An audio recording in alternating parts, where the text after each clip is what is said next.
Welcome, everyone, and thank you so much for joining us today for Building a Culture of Ethical Inclusion with Professor Veronica Root Martinez. I'm Tiffany Stevens, the CEO and General Counsel of the Jewelers Vigilance Committee, aka the JVC. The JVC was created over 100 years ago with the mission to be immersed in ethical and legal compliance for our industry. We're a membership-supported organization with the mission to educate and create a level playing field for our industry. If you're not already a member, please apply for membership and join our community. We know that inclusion and equity are vital to running an ethical business and are happy to bring you this program today as one step in that ever-evolving journey for your business. A big thank you to our sister organizations who support this program and have helped make today possible. Thank you to the American Gem Society, GIA, the Jewelers Board of Trade, the Women's Jewelry Association, Jewelers of America, the Ethical Metalsmiths, New York City Jewelry Week, and the Accessories Council. On behalf of all of us, I say we are so lucky and so excited to introduce you to today's speaker. Veronica Root Martinez is the Robert and Marion Short Scholar Professor of Law at Notre Dame Law School, where she directs the program on ethics, compliance, and inclusion. Professor Martinez both researches and writes about the ways in which organizations should prevent and confront misconduct and discrimination within their workforces and contracting relationships. Drawing on scholarship from the areas of professional ethics, corporate governance, workplace law, corporate social responsibility, and organizational behavior, she investigates institutional mechanisms that firms can utilize to improve long-term compliance with legal and regulatory requirements, promote ethical norms within organizational environments, and encourage the development of diversity and inclusion norms. She's one of the nation's foremost experts on how ethics and inclusion intersect within firms and the importance of building an ethical floor to build a firm's diversity and inclusion architecture. Professor Martinez has published over a dozen articles in leading law journals, including, among others, Columbia Law Review, Cornell Law Review, Virginia Law Review, and the University of Chicago Law Review online. We are delighted to have her speak to us as the jewelry industry today, and please give her a warm welcome. Over to you, Professor Martinez. Thank you all so much for being here today. I am so excited. Thank you, Tiffany, JVC, and the other co-sponsors of this webinar for inviting me to come and share with you today. I am particularly excited to be speaking with people with your experience and expertise because I know that as members of the jewelry industry, you are already accustomed to taking ethics into account when you are making decisions. So believe it or not, the idea that ethics should be a constant consideration when making decisions about your business is relatively rare. As a matter of fact, within my own little world of legal academia, I spend quite a bit of time researching and writing about compliance, something I know many of you deal with all of the time. When I write about compliance, I often bring up issues of ethics. And when I do, I often get a little bit of pushback. People often say to me, ask me whether it is appropriate to talk about ethics and compliance in tandem. They are considered to be separate and distinct issues. And while issues of ethics and compliance are certainly distinct to a certain extent, they are integrally related. If you talk about one without the other, in my view, you are not able to fully think through the ramifications of the problem or research question you are confronting. And I have an inkling that you all understand why it's important to think about ethics when you are considering whether things like your supply chain is compliant with legal and regulatory requirements. You know that where you source your material matters to a real person somewhere, and that whether you act responsibly can have an impact on towns and villages, regions, and countries. So traditionally, issues of inclusion haven't been thought of in the same way.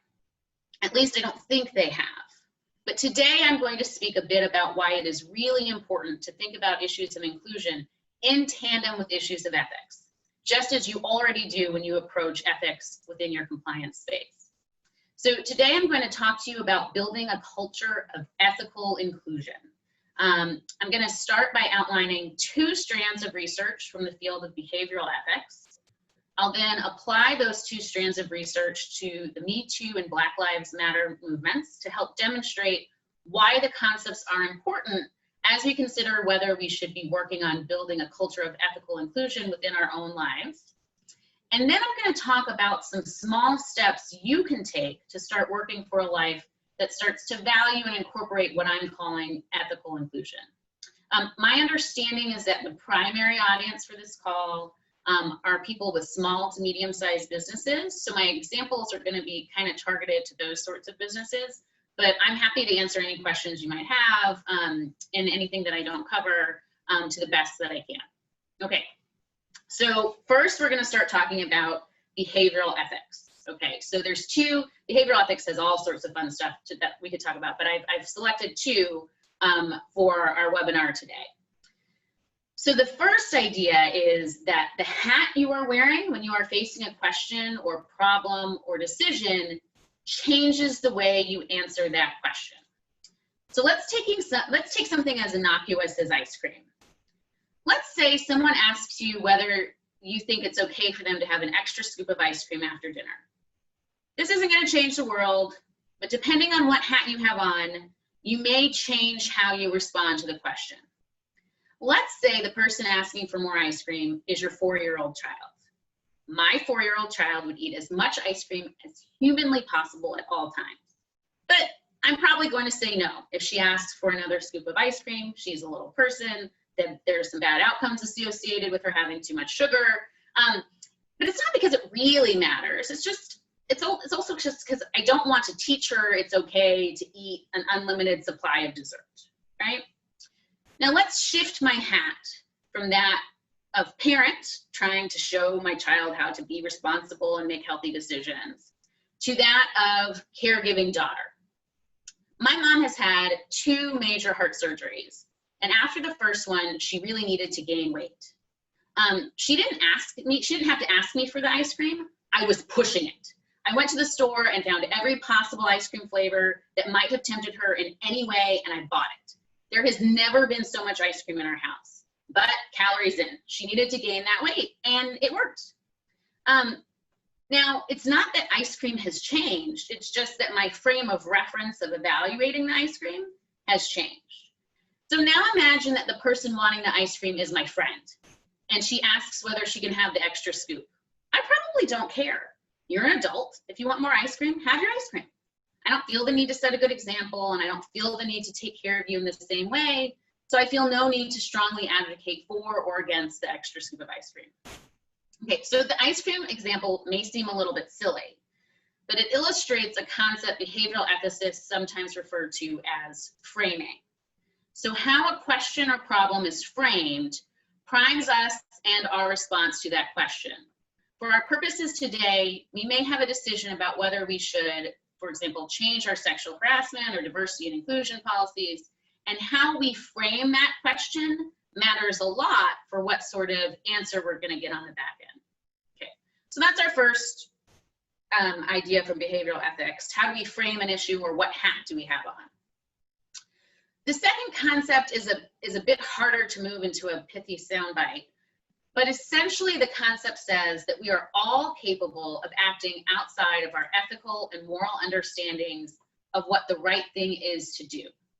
Okay, so what do I mean by that? So if someone asks you whether you are a thief, I venture to say most people would say no. And to push it a step further, if I were to ask you if stealing is wrong, I bet most of you would also say no. Although I'm sure the philosophers of the group may want some more context. But anyway, but for purposes of this portion of the talk, let's assume that we are all people who, 1, would never become thieves, and 2, believe it is wrong to engage in theft. I'm going to venture to say, however, that we have all stolen a pen. Maybe not in a strict criminal law sense, I had intent, blah, blah, blah, but in a, I've taken something that doesn't belong to me and I shouldn't have sense. So let's say you work, as I did, at a restaurant as a server. I spent a few years as a server at a local chain restaurant, and pens matter, or at least they used to, when you are waiting tables. They matter because you need to give the person who has paid with a credit card a pen to sign their bill, and importantly, to give you your tip. I don't know why, but I feel like we had to have our own pens for some reason. I don't feel like they were provided. So imagine on a busy Friday night, there was sometimes nothing as annoying as when customers would accidentally walk away with my pens. No, it's just a pen, you say. And surely it was an accident. The customers aren't thieves. I know they weren't thieves, but it was my pen and it was taken and it mattered to me. It caused me stress. It caused me inconvenience. I had to then go and try and borrow a pen from someone else. It was a whole thing. Now, most of the time taking a pen is an accident, but sometimes it's not. For example, sometimes a server, in their haste to find a pen to use for Friday night, would pick up a nice pen. And sometimes people would take the pen that was provided them for the limited use of signing their bill at the end of the meal on purpose. Maybe they really liked that it was green, or maybe this particular pen was super smooth in how it wrote, or whatever it was. This customer, who is not a bad person, who is not a thief, and who does not believe in thievery, has purposefully, not accidentally, taken the pen. And when they take it, they think to themselves, it is just a pen, it doesn't matter. Or they don't even think about whether it matters, because after all, it is just a pen. For purposes of our talk today, let's refer to what's going on in our pen example as embodying the reality that how we behave is more malleable than we think. And given the right set of circumstances, we can all steal the pen. This second concept, I think can be harder for folks. When I teach my law students, I certainly find that they seem to think that the idea that ethics could be malleable, or like if their situation changes in some way that would change how they act. But just go with me. Just go with me that depending on the situation, it can change how we act and even make us act in a way that is outside of what we think is the appropriate way to act. Okay, so to recap, what I want you to remember as I continue on with this talk are these two principles. So first, what hat you have on matters when you approach a problem. And two, our internal ethics and moral beliefs are much more malleable than we think, and we can all end up stealing the pen. Okay, so now I'm going to move on to building a culture of ethical inclusion and why these insights, our hat and our malleable ethics, relate to the Me Too and Black Lives Matter movements. The Me Too movement started off as a response, at least in part, to sexual misconduct and abuse levied against women, and the Black Lives Matter movement as a response to concerns around the senseless killing of Blacks at the hands of police. And you are members of the jewelry industry, which may seem a bit far afield of those topics. So why are we all here? One of the byproducts of the most recent Black Lives Matter protests in the aftermath of the utterly senseless death of George Floyd is it has made lots of regular people think through the ways in which Black people are negotiating their existence in America and across the world. And part of that, I think, part of what I think has happened is that many people have realized that their frame or their hat needs some readjusting to take better care and consideration of what is happening to the lives of our neighbors and our coworkers. Another part, I think, of what is happening is that people are starting to think critically about how their own internal beliefs about whether it is okay to be racist or to discriminate, and I'm just going to assume you don't think it's okay to be racist or discriminate. So how my own internal beliefs about whether it is okay to be racist or to discriminate against others aligns with the actions that you are taking in your life. So I may not think it is okay to be racist, and I may not believe it is okay to discriminate against others. But am I, without even realizing it, engaging in actions that have the effect of perpetuating structures and systems that perpetuate racism or inequality? So you're here today taking this webinar. So I'm assuming you are undertaking a bit of this inquiry for yourself. And as you do that, I want to challenge you to think about how you could reframe your thinking about what it means to be inclusive and take it from debates about politics or affirmative action or racial preference or quotas. So instead of thinking about these issues from those sorts of frames or with that hat on your head, instead think about those decisions, reframe and think about them from the perspective of ethics. How should we treat our neighbors and coworkers? So that's first. So let's reframe what can sometimes feel like uncomfortable political or whatever issues. Let's reframe and think about it from an ethical perspective.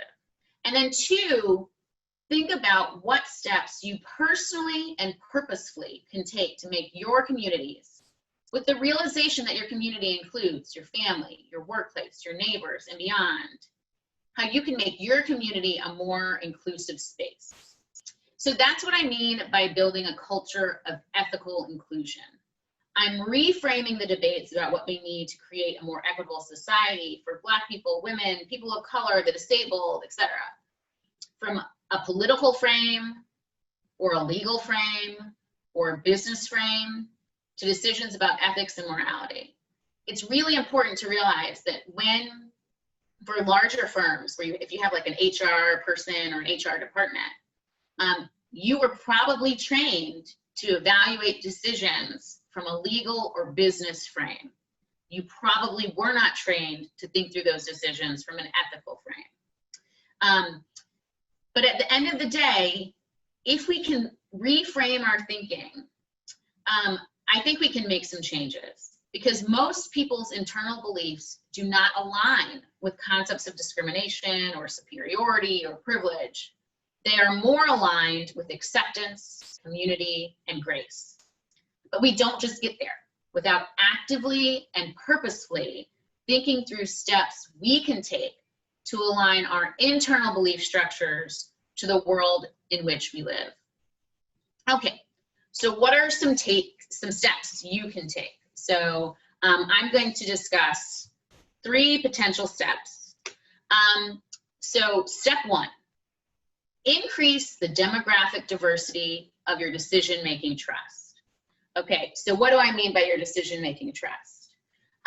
Even if you're an entrepreneur, it's just yourself or yourself and one other person, I'm gonna bet that there are some people that you talk to and you consult when you're making decisions about your business and about what steps you should take. If you're a larger firm, the way a bigger corporation might do this might be a little bit different, but they might think through like, so who's my top management? What does the demographic diversity of my top management look like? But even a smaller firm can think through, who are the people who I ask for advice and what do they look like? And am I asking people is everybody I'm asking for advice kind of in my same group? Or do I have anybody who kind of branches out of it? And so a question I'd like you to think through is, how do you get more perspectives into your decision making? So you're asking more people for their advice. And importantly, I'm affirmatively asking you to ask more people who don't look like you, right? Why does that matter? Well, first, you are increasing the frames of advice you're getting. You're increasing the number of hats that are weighing in on what's going on. And that can matter for a variety of reasons. So let me give you an example. So when we do hiring here at the law school for a tenure track position, what normally happens is a candidate comes for a day full of interviews, and the days they're stacked. They're super packed. They're very stacked.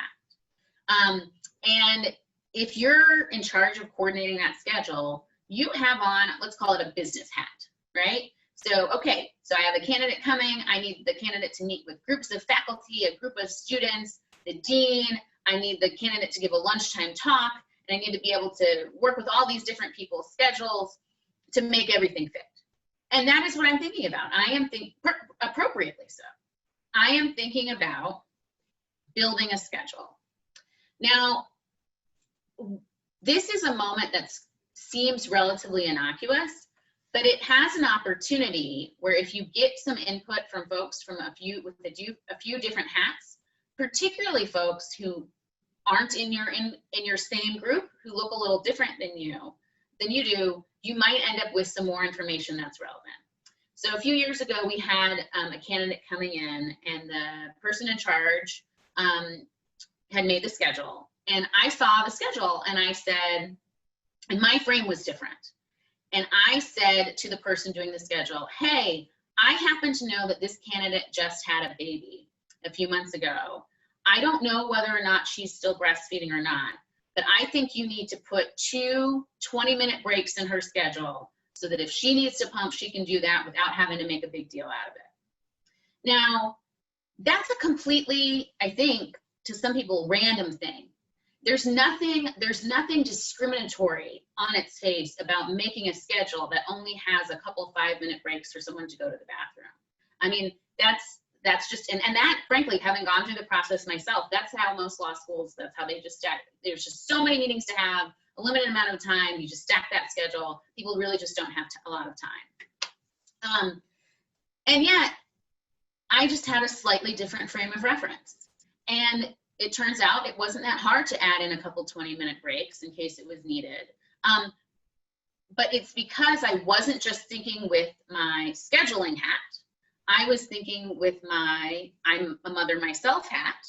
And then I was also thinking about the fact that we're recruiting somebody who has young children, and we want them to know that our workplace is inclusive in a way where she's going to be able to thrive, right? So it might seem kind of silly, but to the person on the other end, it's really important. And it can have a really powerful impact to them on how included they feel within the community. Okay, so that's one little example. Okay, remember, step 1 was increase the demographic diversity of your decision-making trust. That could be hard sometimes, but it is so important. And I could go on, but there's lots of literature that tells you the more diverse your decision-making group is, the better the ultimate outcome, although you are likely to have more conflict as things are going on. But that conflict, I mean, y'all are jewelers, right? Like the heat creates the diamond or whatever, I don't know. So that conflict might be uncomfortable in the moment, but it's doing work for you. Okay, so step 1, increase the demographic diversity of your decision-making trust. Okay, step 2, empower everyone in your decision-making trust to provide input and empower them to choose voice over silence. Okay, so what do I mean by that? So I could have looked at the schedule and I could have known that they really should put some breaks in. But I also might have looked at that schedule and not been comfortable saying to my male colleague, and at the time I was pre-tenure and he was tenure, I might not have been comfortable saying to my male colleague, hey, you really should put some breaks in there in case she needs breaks. But I was comfortable, and I was comfortable to a certain extent because my institution has created a culture where I believe that my voice and my opinion matter and that I'm not required to remain silent. Okay, so let me give you another example of step 2. So here at the University of Notre Dame, we have the honor of working at a place with some really beautiful facilities. And one of those is our iconic main building, which has a golden dome and all this stuff. And when you walk into the main building, there are some murals, huge murals, and they depict Christopher Columbus when he's coming to the United States. You may have heard, particularly this summer, you might have heard some debates about why is Christopher Columbus Day a holiday and why isn't Juneteenth a holiday? So if you're not familiar with Juneteenth, Juneteenth is so when Abraham Lincoln signed the Emancipation Proclamation and he said that the slaves in the United States were going to be free.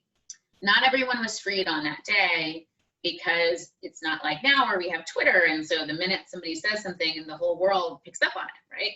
So it took quite a bit of time before news of the slaves being freed made its way to Texas. So Juneteenth is when the slaves in Texas found out that they were free.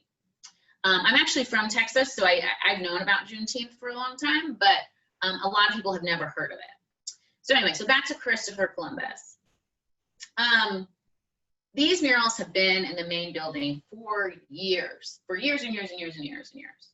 And there are populations on our campus who have felt uncomfortable walking past those murals for years. But there weren't strong objections to the murals until until relatively recently. And the objections are surrounding concerns that Christopher Columbus came in and was harmful to indigenous people.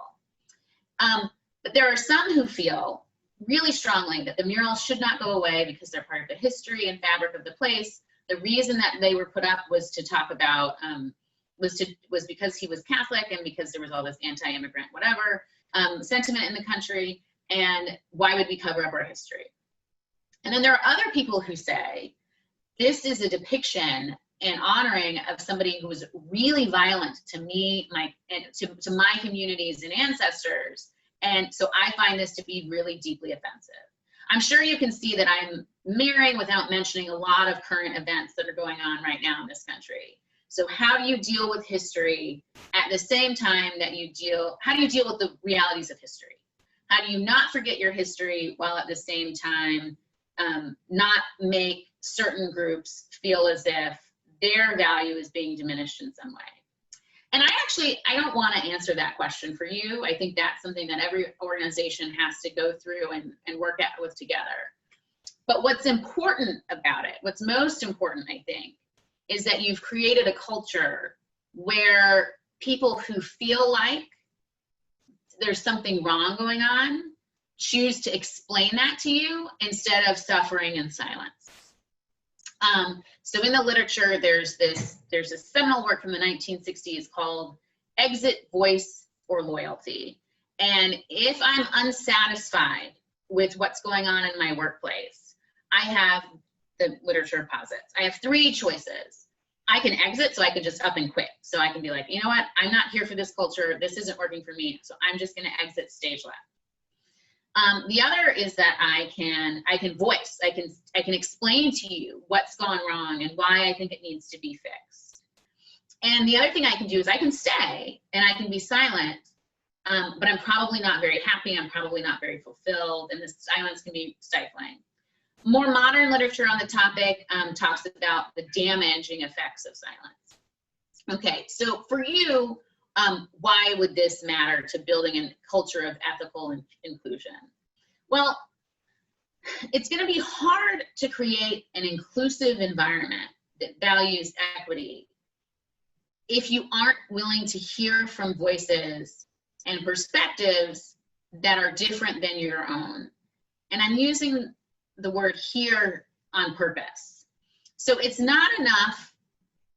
I think right now, sometimes, particularly if we have on a political frame or a legal frame, definitely a legal frame, we might hear a different perspective and think, oh, but I have a better argument. And so here's my counter argument. And so just as I encouraged you earlier to rethink, does this question have to be evaluated from a legal frame or a business frame? What happens if I switch my hat and I turn on my ethics frame or my moral frame or my friend frame? How does that change the way that I'm hearing the person who is putting out their voice for this topic? It is not possible to create a culture of inclusion without being willing and finding ways to hear people's perspectives. And so a lot of places focus a lot of time on the demographic aspect. Oh, maybe I need to add more demographic diversity to my board of directors, right? Like the Fortune 500 firms are notorious for having board of directors that don't have very many women or people of color.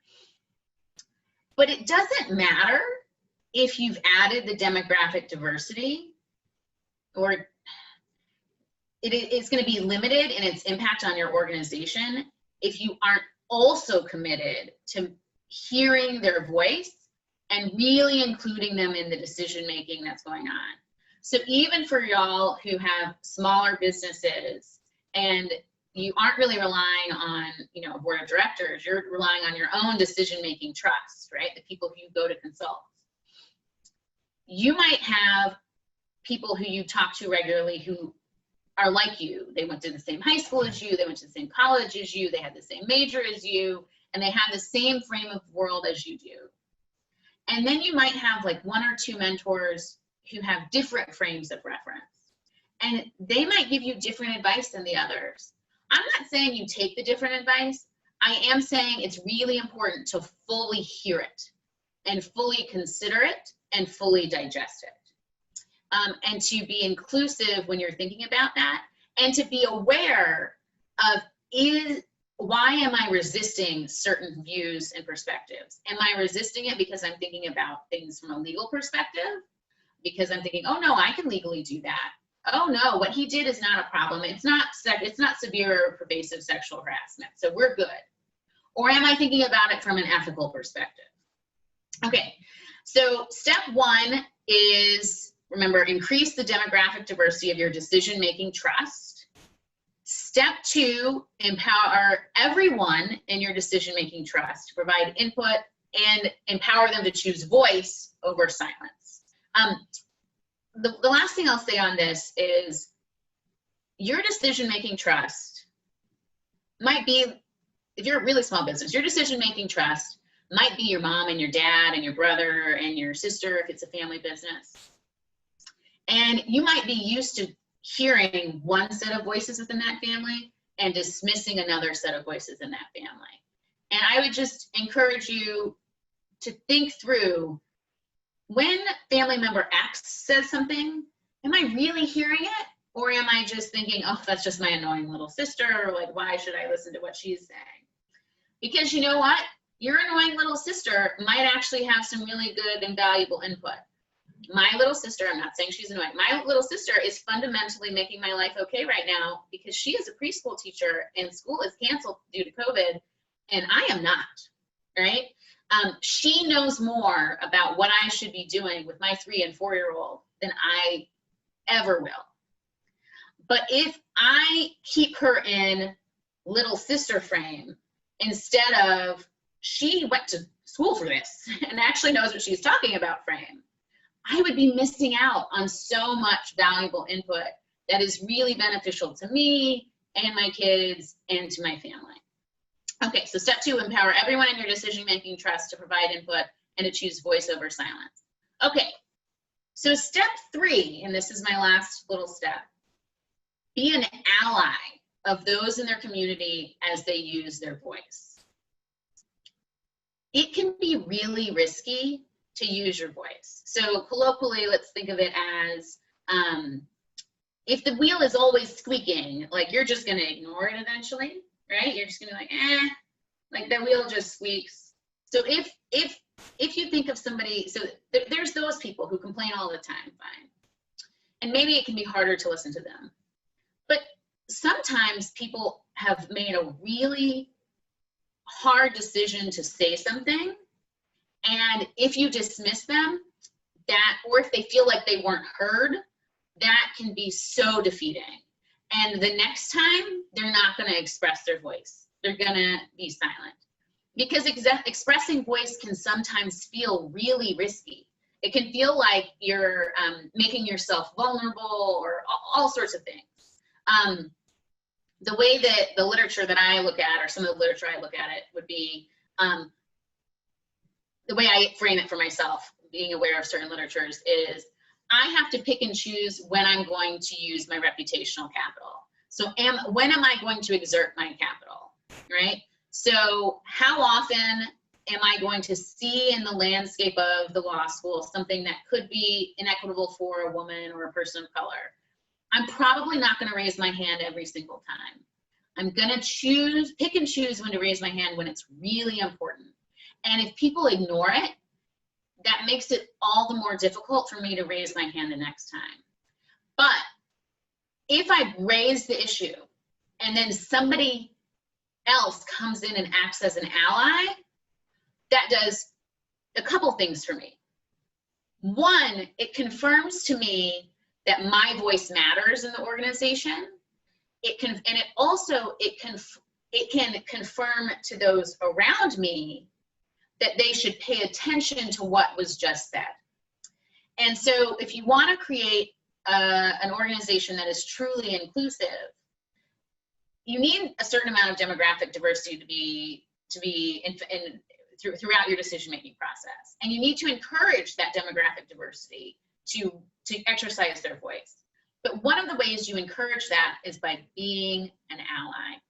So the example I want to use for this is actually not from work. It's something that I saw on Facebook. I actually know, I have a few friends who know the people that this happened to. And it did get picked up by some national news outlets. But there was this Black couple, I think in New Jersey, somewhere in the Northeast, and they were putting in a patio. And their neighbor from next door came over and insisted that the patio wasn't okay, and started demanding to see their permit, and starts getting mad that they're putting this patio into their backyard. And eventually the neighbor calls the police.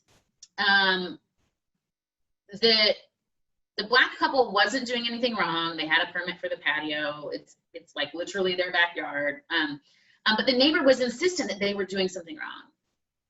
What was so interesting to me about that story, and I think what captured a lot of people about the story, was that the neighbors of the Black couple and of the woman who'd come over, the neighbors came outside of their houses to bear witness to what was happening and to chastise the woman for attempting, the woman eventually called the police, and chastise the woman for calling the police on them for building a patio in their backyard.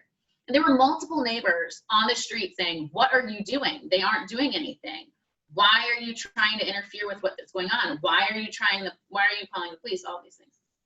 Okay. What was really powerful about that,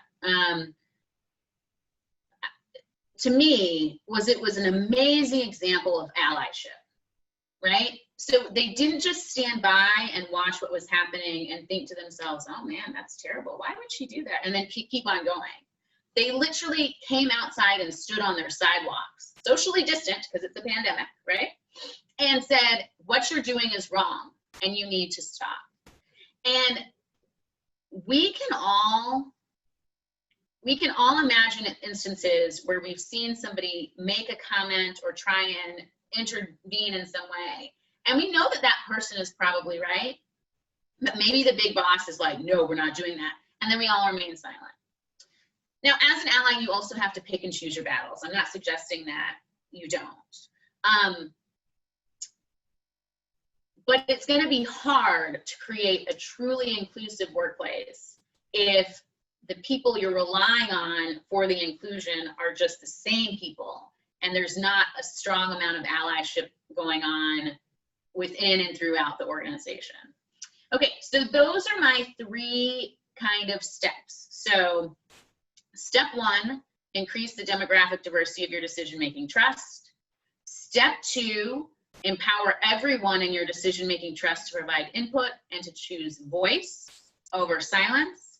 And step three, be an ally of those in your community as they use your voice. And I am going to do a plug before we go to Q&A of just two books that might be of interest for those of you who are interested in learning more on these topics. So this book is called Blind Spots. This is a behavioral ethics book. It was written by one of my colleagues in the business school at Notre Dame, her and a gentleman from Harvard. And it's available on Amazon or whatever. But this really walks through a lot of behavioral ethics research in a very accessible way. And so this is a fabulous book. Another book, and that's not, I don't think, as well known, is this book called The Law of Good People. And this is by another behavioral ethicist. It's his name is Yuval Feldman. And it also tells us a little bit about behavioral ethics. So with that, I'm going to leave my talk there. I'm looking forward to kind of going through the chat. I see one question, so I'm going to go ahead and, so I'm looking at the chat, I'm sorry, I'm looking at the Q&A function, and I see one question in here. I see that there's a lot of stuff in the chat, but I haven't been monitoring the chat as we go along. So, okay. So first question is, how do you enforce inclusion in an organization where the leader isn't using his position to discuss the importance of having a voice in the jewelry industry? Right. So y'all are jewelry professionals who deal with compliance. So I'm going to assume that you spend some, so you might be familiar with the concept of tone at the top, right? And how a manager responds, how the top person responds to issues and deals with issues can have a significant impact on the way the rest of the workforce, how the rest of the workforce responds to things. So that's challenging, but it's not necessarily insurmountable. So one strategy might be to try and find another person with power. I don't know how much power you have. So, okay, so you would probably want to find another person with some sort of power and have a discussion with them about how you feel perspectives are being valued within the organization, and see whether or not that other person with power might be willing to have a discussion with the leader about what's going on. Now, why am I focusing in on power?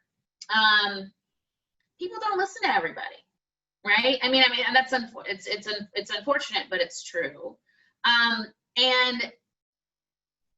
when you want things to come across as persuasively as possible, sometimes you have to think strategically about it. Another way, though, that we see things happening, again, depending on the size of the organization, can be in creating and forming coalitions. So sometimes it can be really difficult for a leader who's ignoring certain situations to ignore a large coalition that has formed within a population of the workforce. So I'm thinking of, I think I'm thinking of Facebook, where I think there was a group of employees who were very displeased with how Facebook was dealing with some of its ethics and privacy concerns. And they formed a large coalition and issued a public statement saying, we really want you to make changes. We're seeing that a lot in academia in a lot of different ways at a variety of institutions where students and alumni and individuals are coming together to put out broad-based and public statements about how they feel the institution has, particularly in the aftermath of the Black Lives Matter movement, has failed certain populations of students while they have been matriculated.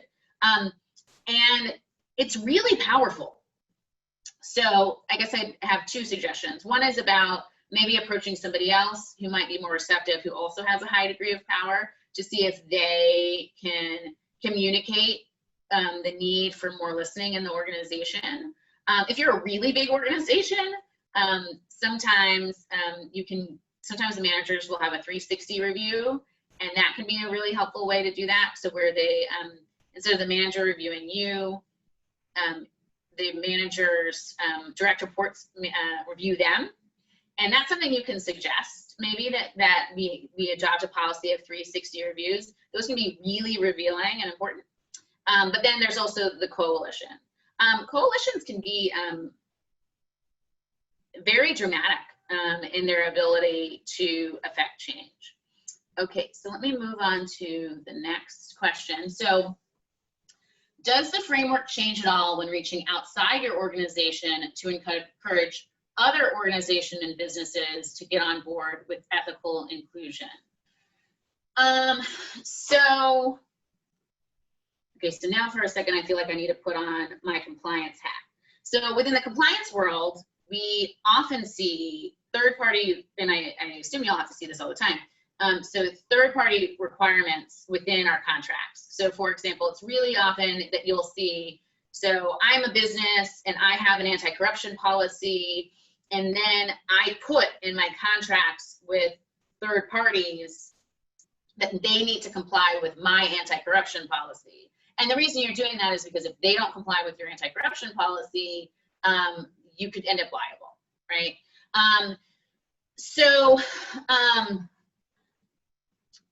I think the framework can hold even when you're reaching outside of your organization.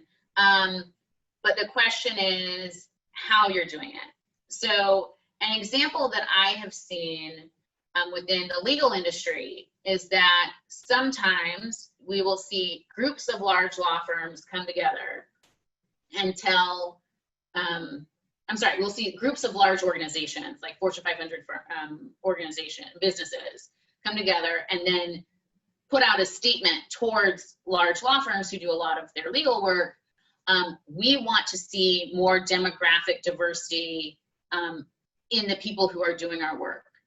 And those statements often have, there have been these statements since at least the early 90s, but there's been a few different iterations of them.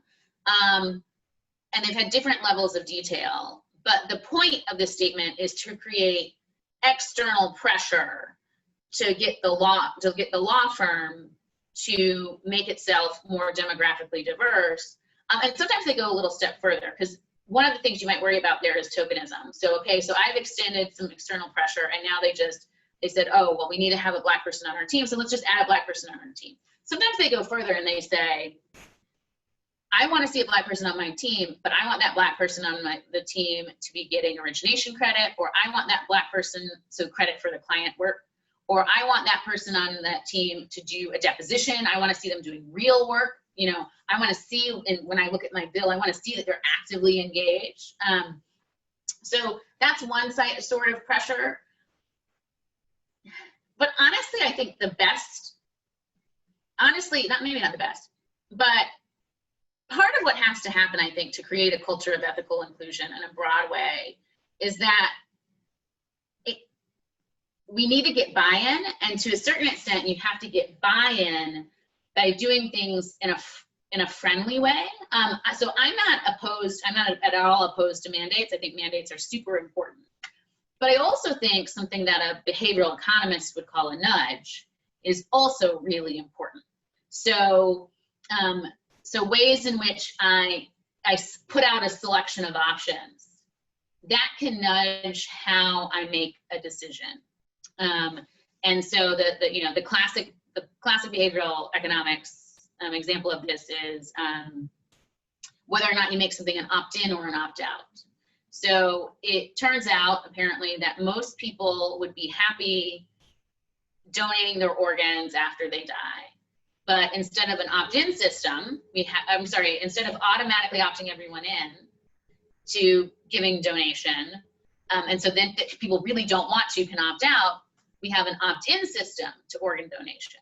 Well, then people who are apathetic or don't really want to do this or don't want to deal with checking a box, they might not, it might be that not as many people are opting in as actually would be willing to do something. So anyway, so the idea being how you create a range of choices in and of itself for your external contracting partners, that alone can kind of help shift the frame of reference on how they're making their decision making. I hope that made sense. Okay, so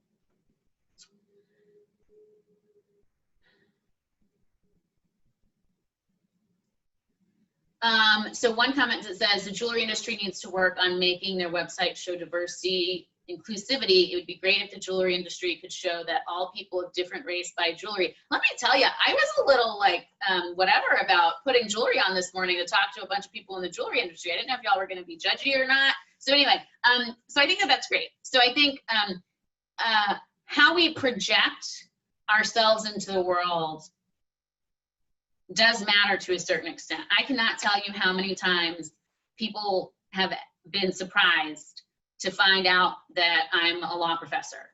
And I cannot tell you how many times I've been in our, like where our little cafe area is and like our seating and stuff. Not this year because of all COVID, but that I've been in that area and somebody walk up to me and be like, so are you a 1L? So like a first year law student.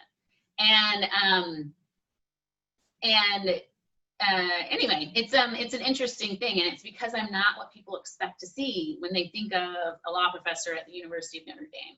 So I do think our images that we see can be super important. So thank you for that. So how can you encourage people to reframe a discussion when they are stuck viewing an issue politically and a conversation is getting heated? Okay. That can be really difficult. It can also be, particularly for a bunch of lawyers or that can be a challenging thing to do. And you know what? Sometimes you can't. Particularly if it's an ad hoc conversation. But sometimes you can, particularly if you are mindful of how you set up your space in your conversation. So I think that one of the things that's happening right now is a lot of organizations of all types are thinking through, how can I facilitate conversations about race and racism and discrimination within my workforce? And how you set that up, I think, can be super important.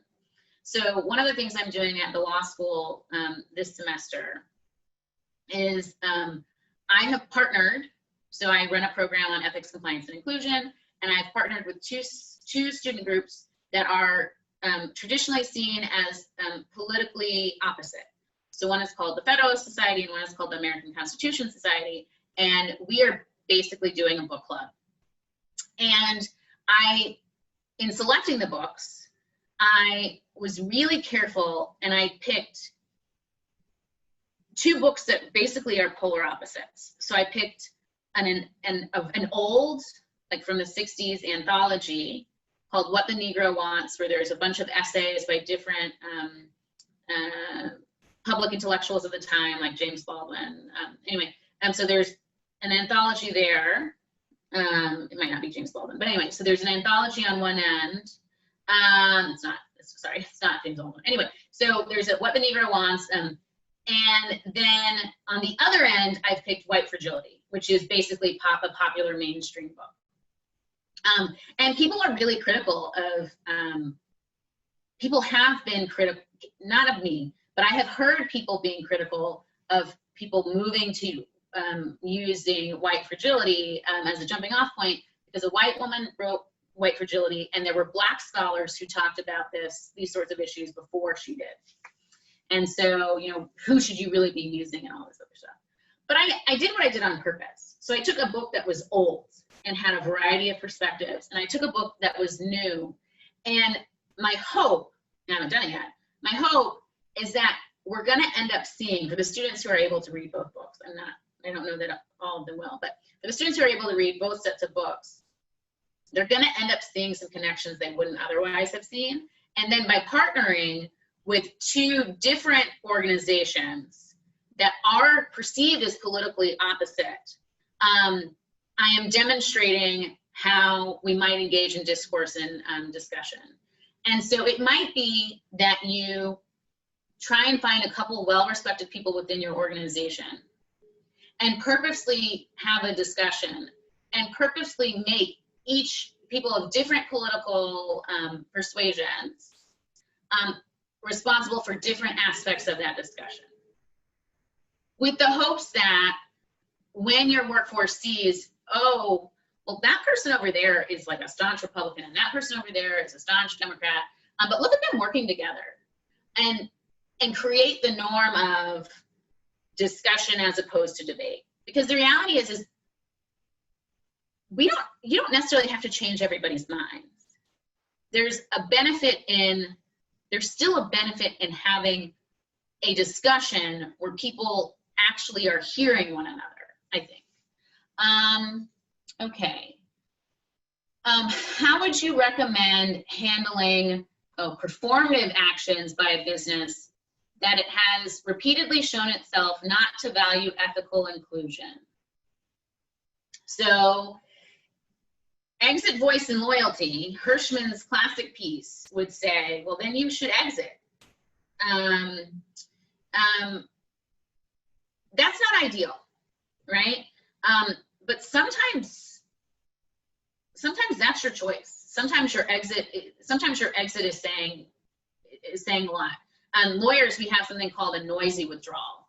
So we might be representing a client and we might decide, you know what, I can no longer represent this client because the client is engaged in maybe, let's say, unethical activity, and I just can't do it anymore. And I can just withdraw and not say anything, or I can withdraw and say, I have chosen to withdraw. Now, I can't go telling my client's business. That would be highly inappropriate. But if I have done a noisy withdrawal, part of what I'm doing is I'm distancing myself from that client and that client's decisions, and I'm making a purposeful decision to send a signal, okay? And so sometimes you exit. Now, I don't like exit. I don't think you shouldn't exit. I mean, everybody has to make their own decision. So if you feel like you need to exit, then you exit. So I don't like exit because I think people often encounter an uncomfortable situation. They decide, you know what, I just need to exit. And then we don't get to a way to improve the organization. So I really like voice. So if you feel like it's performative, then maybe I would turn to making a coalition and making the voices louder, more substantive, more widespread and systematic, so it is more difficult for them to be ignored. I'm looking at the time, and I just want to check with Rachel. I'm happy to continue answering a couple questions, but I don't know. I just want to, if we should wrap up, Rachel, or if I should answer a couple more questions.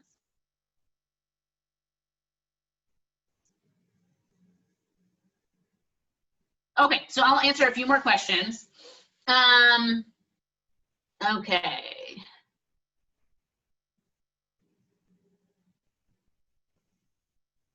Oh, interesting. So is it ethically correct to use the term Black or people of color when having important discussions in the workplace? What's correct?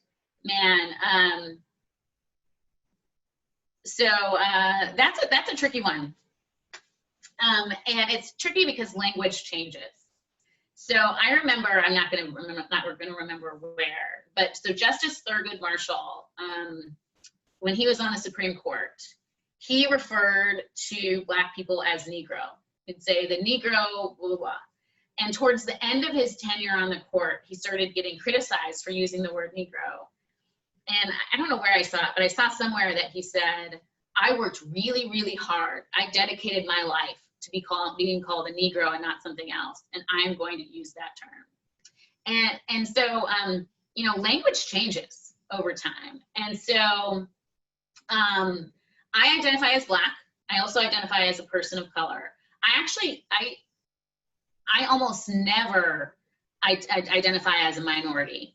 And the reason I do that is because I'm not minor, and I don't consider myself minor. And when I hear majority and minority and all this other stuff, I think about the way that those terms subordinate people. But I don't think anybody's being mean or rude or wrong or unethical to use the term minority. It's just not a term I use for myself. The word minority also can be a little limiting because in the United States, we have traditionally, although obviously our population is changing, we've traditionally had a white majority, but in other places, that is not true. So my mother is from Jamaica, and she is a Black woman, and she was not a minority in Jamaica. And so she didn't feel like, she was not a minority growing up. right? She didn't come to this country until she was in her late 20s. And so that frame didn't work for her. So I consider people of color to be a more expansive term than the word minority, in part because people with international roots who are people of color often do not conceive of themselves as minorities because they were not minorities in their home country. I like the term people of color, but I saw the term people of color getting trashed all over Twitter this weekend. So you know what? I think as long as you're doing the best that you can, that is good enough. And I think the fact that you're even asking the question is fantastic. So sometimes it's all about just putting in the effort. I have a friend from junior high who, from the time we were kids, wanted to adopt babies. She knew she wanted to adopt. And when I was in law school, she came to visit me in Chicago, and I attended a predominantly Black church. And after the church service, she looked at me and she's like, how am I going to adopt Black babies? She's white. She's like, how am I going to adopt Black babies? I'm not going to be able to give them this. And I said, the fact that you're even worried about it, I think it's going to be fine. And she actually just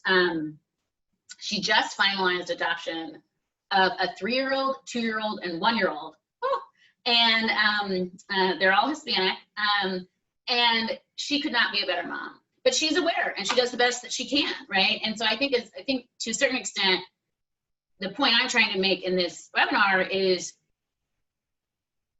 if we can all just increase our awareness a little bit, I think it can have dramatic implications for our lives, but also the organizations that we're working in and things of that nature. Okay, so I'm gonna do,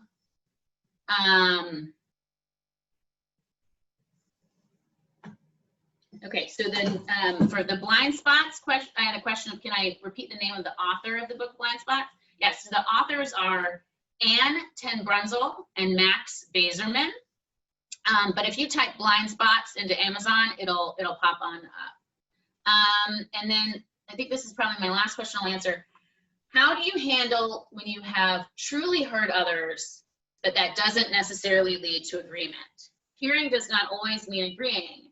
How do you still make that person feel valued?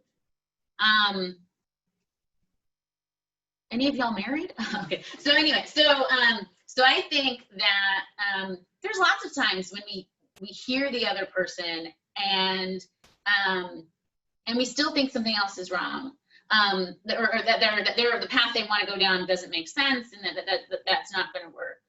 And I think it's through your actions, really. So how you heard them, how the different ideas were presented. Have you explained to them why you came to the decision you did?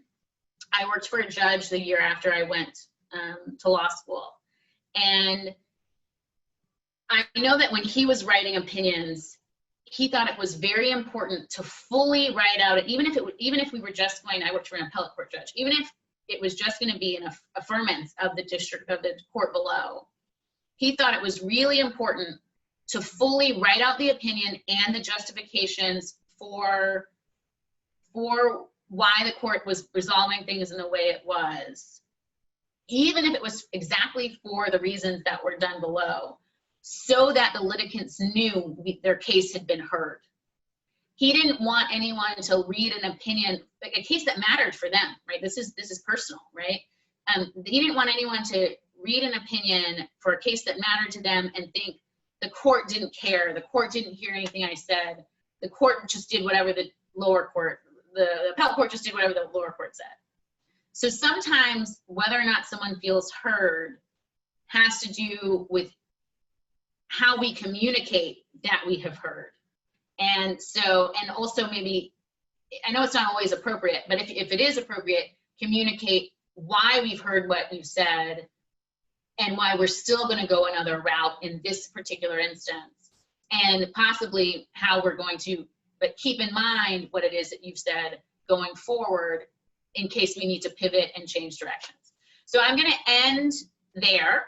And I really enjoyed the webinar. I'm sorry I didn't get to everybody's questions. but yeah, so thank you so much for having me. And I hope this was helpful in some way.